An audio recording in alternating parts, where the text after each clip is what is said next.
The preceding week was full of very interesting activities, and for residents of the Federal Capital Territory, it was a relieving one following the gradual disappearance of long queues at different fuel stations in the territory. Welcome to Reporter's Diary. I'm Chikodnaka Easy. And joining me today is our correspondent, Ungusu Uji. How would you talk about the preceding week? What were your experiences? Could you just recount some of them? Yeah, it was very interesting, very hectic, of course. And the week for me, it started with a visit to a rural community, and then during the course of the week, we also witnessed protests and several other reports within and around the Federal Capital Territory that we had to cover. And as usual, it was interesting doing the job. Now, Anagada is one of the rural communities in Gwagwalada, a satellite town of the territory where our correspondent visited in the course of the week. Here, Ungusu Uji brings us a behind-the-scenes report on how life is in Anagada. It's another day on the news rounds. Time to get the gist on what's happening in and around the Federal Capital Territory. The rest of the crew and I headed out to a rural community called Anagada in Gwagwalada Area Council. I'm standing here at the entrance to Anagada community, and from here I'll be proceeding into the village to get a hands-on experience of what it feels like living in Anagada right here in Gwagwalada Area Council. Come along with me. We are welcomed by some members of the community who lead us to the chief's palace. Chief Al-Hassan Musa is a soft-spoken man. He receives us warmly and speaks on issues dear to the hearts of people in Anagada. My name is Al-Hassan Musa, village head of Anagada. You are welcome. Thank you very much. This community has a lot of agrarian activities going on. The residents farm lots of yam, watermelon and garden melon. Everyone in Anagada seems to love eating watermelon, and the sight of children stuffing their faces with chunks of the fruit is absolutely heartwarming.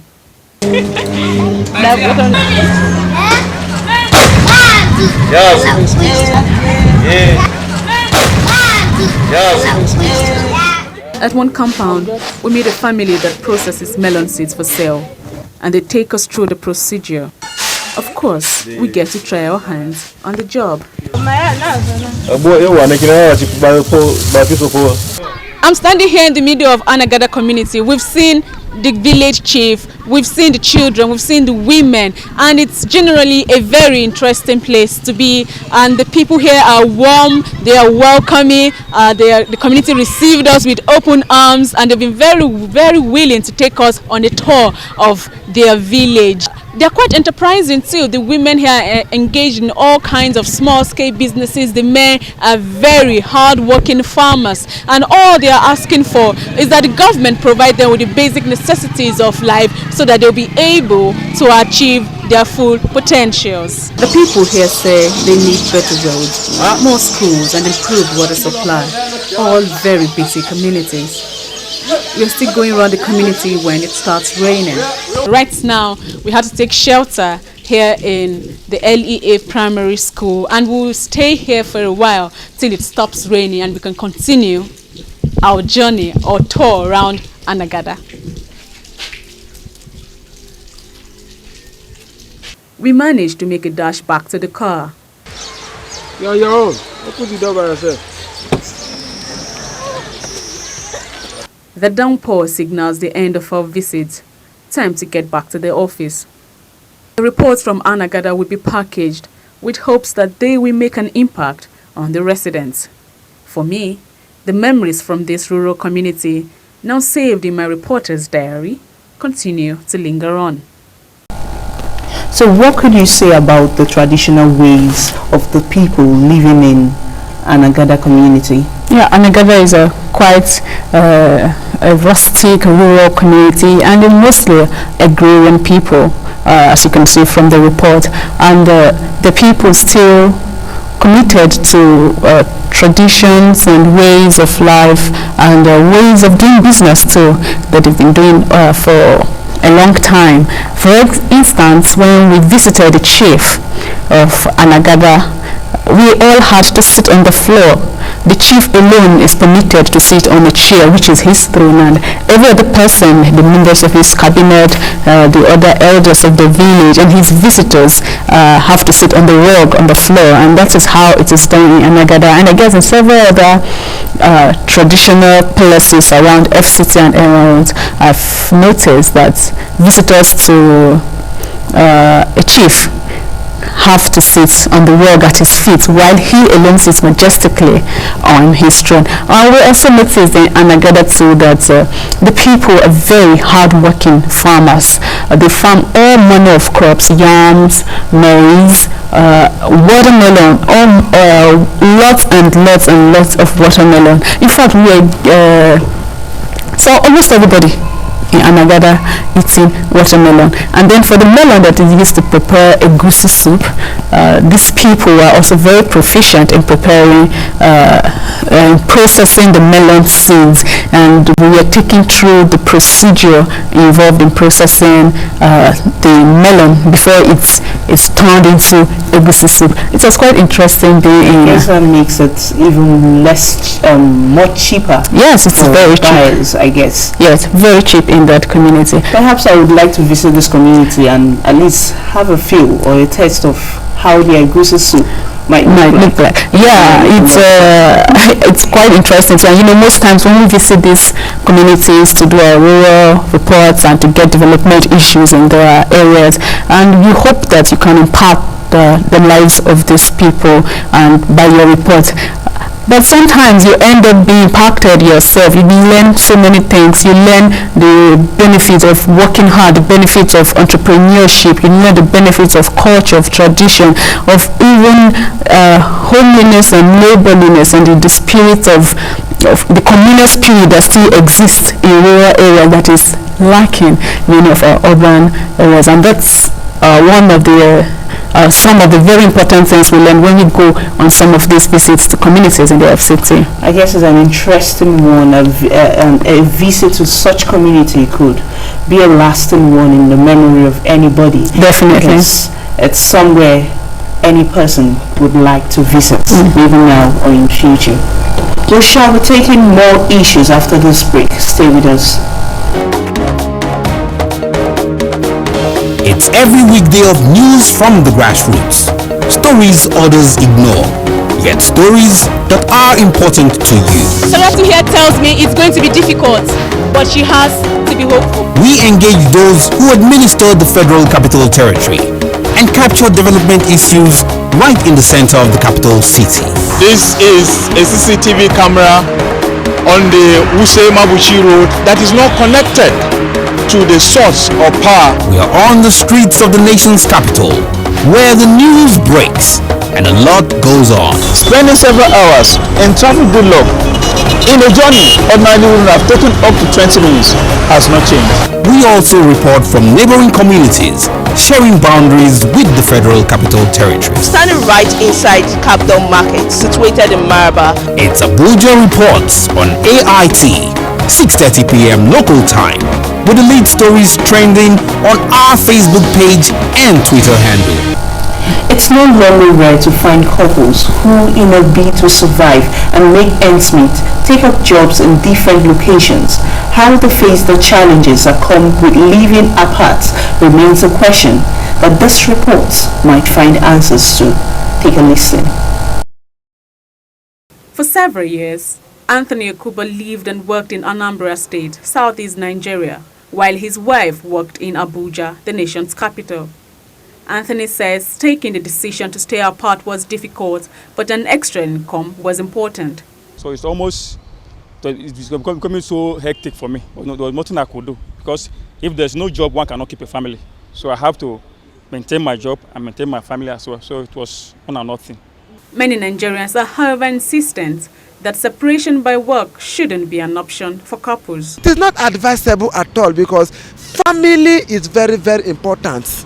Me as I am now, I can resign in my work in order to take proper care of my family. I prefer my happy home, despite the financial level. When there is a happy, my wife is happy, my children is happy, and I don't have enough money. It's better for me than I have huge amount of money and my family will be in trouble. For their Kubas, regular telephone conversations and weekend visits helped to fill the gap. If I wake up in the morning, the first thing I do after morning devotion is just to give her a call. My love, how are you doing? Are you fine? How is your environment? All those things. So that's what I used to do. By the maybe Fridays, I'll take permission, take a casual leave, go back, rush down to Abuja, then go back on Sunday evening to make sure I resume work on Monday morning. Their Kubas were recently blessed with quadruplets. The husband and wife have now decided to come together to raise the kids. After all, there's a backlog of monetary savings already from the sacrifice of working and living apart. What can you say about the dangers of living apart? Well, couples generally, it is agreed and generally accepted that couples should live together. After all, when a man and a woman decide to get married, they have to stay together as one. But sometimes circumstances have to separate them, not because they don't want to be together, but because they must survive. That's the economic constraints. And you have couples living in different states, even different countries because of their work demands. And many people are not really fond of this. Even couples forced to live apart, most times they are not happy with the situation. They would rather stay together, and they are quick to call the problem areas or the problem points when couples are living apart. They talk of loneliness, and they talk of the break in communication, which may lead to other disagreements that follow. After all, when there's a communication gap, all kinds of disagreements can come. And they don't talk of problems of fidelity, because when couples are not together, you're not sure what the other couple is doing, or the other half of your better half is doing in the community or the state where he is. So this is some of the challenges that couples living apart can face. But then again, sometimes man must work, as they say. So if you have to live apart, I guess most times you just try to make the best use of it. And sometimes couples don't come out to live apart. Sometimes they live together, and one of them may get transferred to another location. So it may not be intentional that you just leave your husband or wife to go to another state to look for a job. You may be together at one point, but because you get transferred, you have to be separated. Now, I think the recent economic realities is one issue that has caused many couples to stay apart in recent time. But how can this be managed? How can it be tackled? Yeah, I remember when I spoke to a Kubos, the man and his wife. The man was living in Anambra, his wife was living in Abuja, and I remember he told me clearly that it wasn't very easy for him. It wasn't easy for his wife, so it wasn't their choice. And what he does is to make sure he calls over and over every day, and to make frequent visits. That's even more expensive. It could also be a financial burden when you're living apart, of course. But maybe when they calculate it in the long run, the profit may be worse than the loss. So it's how do you manage? Try to talk every day. At least now there are modern communication gadgets. You can email, you can talk on phone, you can chat live. You can even video chat, so it's almost as if the person is with you. Again, there's also the option of relocating to where your partner is, if it's possible for you to get a job there. Or go entrepreneurial. You can dump, if it was a government job or a white-collar job you were doing, you could dump it and start your own business where your partner is, so you can be together. So entrepreneurship could also help couples to stay together. Moving on, trainees of the National Power Apprenticeship Scheme, NAPSAS, are in dilemma over their future in the power sector. This became evident when the youth took to the streets in protest over unpaid allowances and the silence from the Ministry of Power on the promise of absorbing them into the industry. We were denied of 18,000 stipend to sustain us as far as the transport fare to our various training camp is concerned. When I got this information, I keyed into it because it is in line with my field. I left all what I was doing because I want to be part and parcel of it. Most of us here come from far and nigh. Most of us here have borrowed money to come from our various places of residence. Yes, you are owing us. And we are borrowing this money with the hope that we will be paid so that later we will reimburse.